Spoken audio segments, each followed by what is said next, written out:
c'est ça le paradoxe, c'est que la réforme n'a pas lieu, mais elle anticipe tellement de problèmes qu'elle donne lieu déjà à des retombées négatives et qui seront davantage négatives si la réforme effectivement vient à se réaliser. Parce que on le sait, dans la technologie, dans l'investissement, ce sont des choses qui ont besoin de certitude, de stabilité.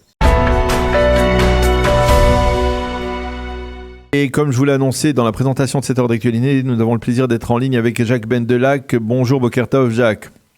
Oui, bonjour Daniel. Merci d'être avec nous ce matin parce que, nous vous avons sollicité parce que Binyamin Netanyahou, hier pour la première fois, a de facto reconnu que la réforme judiciaire et toutes les tensions sociales autour de cette réforme ont un impact sur l'économie israélienne.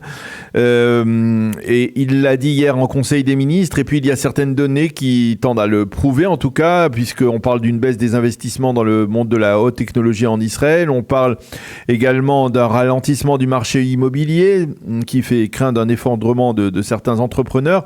Alors, effectivement, c'est le cas. Nous sommes dans une période, on va dire, de récession autour de cette crise. Oui, absolument. Les premiers chiffres commencent à tomber, donc ce ne sont plus des estimations, mais ce sont des réalités concrètes. Le premier chiffre était hier la baisse des investissements dans la technologie, qui est quand même un moteur de la croissance du pays. Et les investissements dans la technologie ont diminué de moitié au premier trimestre 23. Et si ça continue, ça va être un coup dur, non seulement pour la technologie, mais pour l'économie, parce que la technologie, c'est de la production, c'est de l'emploi, c'est des recettes fiscales, et tout ça, ça va diminuer. Donc oui, on commence à voir des premiers signes d'une récession qui va se traduire par un peu plus de chômage, un peu plus d'inflation. On voit déjà aujourd'hui comment les prix sont chers en Israël. Tout cela, c'est la retombée directe de la réforme. Alors, cette réforme, pour l'instant, on n'avait que des estimations. Maintenant, on commence à voir des chiffres. Et d'ailleurs, la semaine dernière, le ministère des Finances a publié ses propres chiffres, je vous le rappelle, qui disaient que nous allions perdre la moitié de la croissance du PIB en 2023. C'est beaucoup. Ce sont des chiffres très graves. Et donc, il était temps, effectivement, que le Premier ministre en parle clairement, parce que ce sont des données qu'on ne peut pas ignorer. Alors, il y a quelque chose que je n'arrive pas à comprendre, c'est-à-dire on peut être pour ou contre la réforme judiciaire, mais comment expliquer qu'il y ait un impact économique à un événement qui ne s'est pas encore produit ? Absolument, et un impact qui sera encore plus grave lorsqu'il se produira. Alors, c'est ça le paradoxe, c'est que la réforme n'a pas lieu, mais qu'elle elle anticipe tellement de problèmes qu'elle donne lieu déjà à des retombées négatives, et qui seront davantage négatives si la réforme, effectivement, vient à se réaliser. Parce que, on le sait, dans la technologie, dans l'investissement, ce sont des choses qui ont besoin de certitude, de stabilité, et que des mauvaises nouvelles, même si elles ne se réalisent pas encore, même si on anticipe un petit peu, eh bien tout ça porte un préjudice à certaines activités de l'économie. Alors c'est le cas de la high-tech. La high-tech a besoin de stabilité, de confiance, de certitude, et cette réforme telle qu'elle est proposée, c'est tout le contraire. Et donc les investisseurs n'attendent pas, ils fuient le pays, il fuit la monnaie. On voit comment le shekel se dévalue très fortement depuis le début de l'année.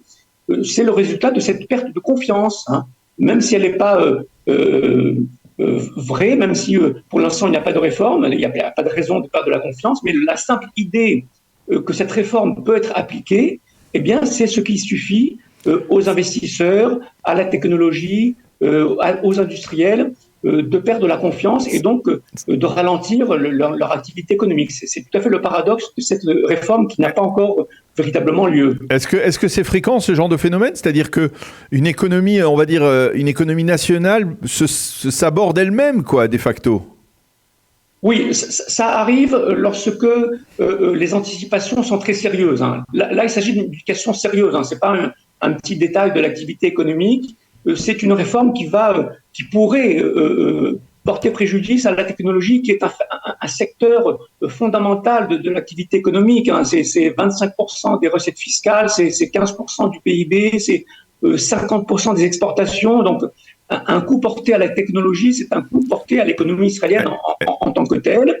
Et dans un pays petit comme Israël, qui est très tourné à sa technologie, eh bien, ce type d'anticipation peut porter un coup très dur à l'économie. On le voit déjà aujourd'hui. D'ailleurs, même les agences de notation à l'étranger ont émis des avertissements, hein, qui ne sont que des avertissements, mais il suffit d'un avertissement pour que les investisseurs perdent confiance et retirent leur argent. Et ça, c'est une caractéristique de l'économie israélienne. J'essaye de comprendre comment, quel est l'impact direct entre, on va dire, l'inquiétude d'une partie de la population par rapport à la réforme judiciaire et l'impact, la conséquence économique pour le monde de la haute technologie, pour le monde dans différents secteurs. Est-ce que vous pouvez m'aider à mieux comprendre le lien direct ? Le lien, il est très clair. Si la technologie recule, il y aura moins de rentrées fiscales. Non, c'est clair. Si la technologie, ça je comprends. Mais quel est le lien entre la réforme, c'est-à-dire un développement judiciaire qui n'est pas encore, comme on l'a dit, acté, et on va dire l'instabilité économique qui est en train de se produire? Non, parce que cette réforme, elle anticipe pour certains, hein, bien entendu pas pour tout le monde, mais elle anticipe pour certains un affaiblissement de la démocratie, une remise en cause de l'indépendance des tribunaux. Donc un investisseur qui n'est pas sûr dans la justice du pays, qui n'est pas sûr dans ses tribunaux, qui n'est pas sûr dans les contrats qu'il a signés, eh bien tout cela, ça se traduit par une perte de confiance et par un retrait de l'argent. Hein. Est-ce que vous n'avez pas le sentiment que c'est un peu exagéré? Parce que franchement, c'est-à-dire... On est dans une situation, certes, de clivage aigu dans la société israélienne, mais en même temps, il y a un dialogue, c'est-à-dire on n'est pas encore dans la concrétisation de la moindre clause de la réforme judiciaire. Or, pourtant, sur le plan économique, on voit déjà des conséquences. Est-ce que finalement, il n'y a pas de la part des économistes qui ont été les premiers, hein, on va dire, à se dresser contre la réforme judiciaire, une manière de se tirer une balle dans le pied, finalement? Non, pas forcément. Vous savez, c'est le rôle des économistes, des anticipateurs, des agences de notation de tirer les sonnettes d'alarme lorsque ça leur semble nécessaire. Hein. Bien entendu, c'est une question de point de vue également, mais je crois que c'est important dans ce domaine-là d'anticiper certaines choses. On ne peut pas attendre, pour ceux qui s'opposent à la réforme, ils ne peuvent pas attendre que cette réforme soit mise en place pour tirer les sonnettes d'alarme. Hein. Et lorsque dans une économie israélienne, qui est une économie petite, tournée vers l'étranger, tournée vers l'exportation, tournée vers la technologie, il est nécessaire que ces anticipations soient faites pour que l'on n'attende pas au dernier moment pour se rendre compte de quoi sera faite cette réforme. Alors vous allez me dire, comme le disent beaucoup, on exagère, tout ça c'est une idée noire. Je vais vous dire, regardez ce qui se passe dans des pays qui ont connu le même processus, la Hongrie, la Turquie, la Pologne. On voit comment leur niveau de vie, leur niveau de production a chuté très fortement lorsqu'ils ont mis en œuvre des réformes semblables à celles d'Israël. Et donc, ce ne sont pas seulement des théories, mais ce sont des choses concrètes qui existent dans le monde et qui du devoir, je crois, de ceux qui y croient, d'en tirer la sonnette d'alarme.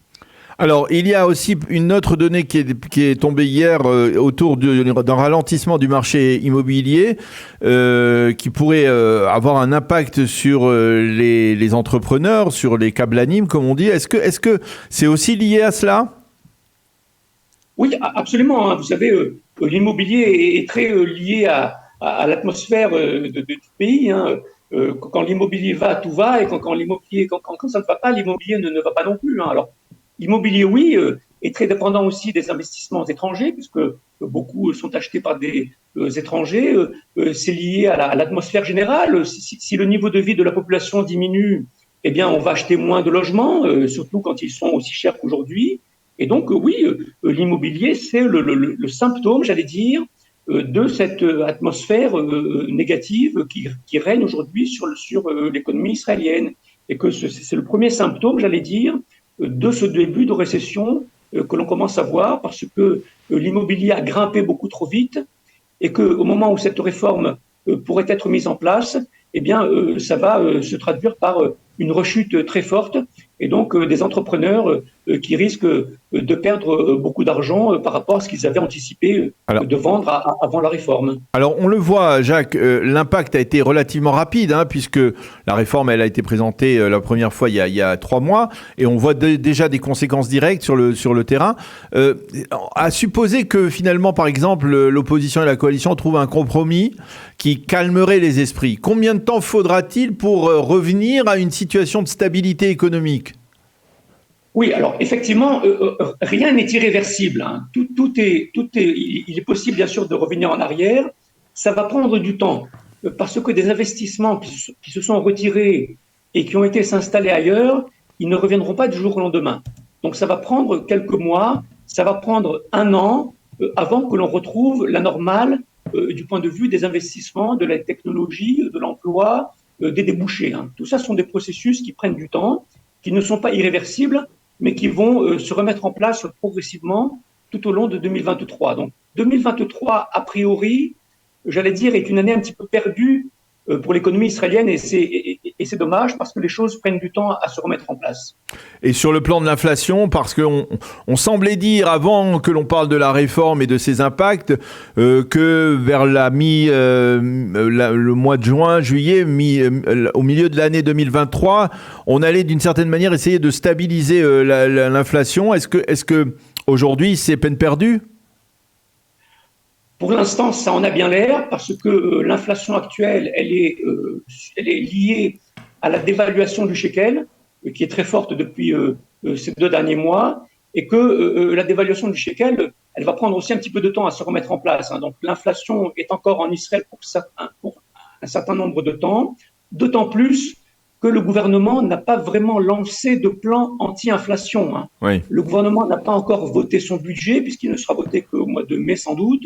Et donc, il n'a pas encore véritablement de plan de lutte pour lutter contre les prix trop chers, contre les monopoles, tous les phénomènes que l'on connaît. Et donc, oui, je crois que l'inflation va perdurer sur tout le courant de 2023.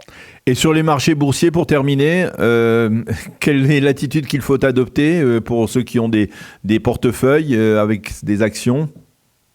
Eh bien, écoutez, pour l'instant, investir dans le shekel ou investir dans la bourse israélienne, c'est un mauvais placement, puisque la bourse israélienne est en net recul par rapport aux bourses étrangères, et donc il faut viser davantage les actions étrangères, les obligations étrangères, les devises étrangères, qui, elles, tiennent la route pour l'instant, alors que d'un autre côté, on ne sait pas très bien comment va se tenir les valeurs israéliennes sur le courant de 2023. Donc il faut être très prudent et diversifier surtout ces investissements.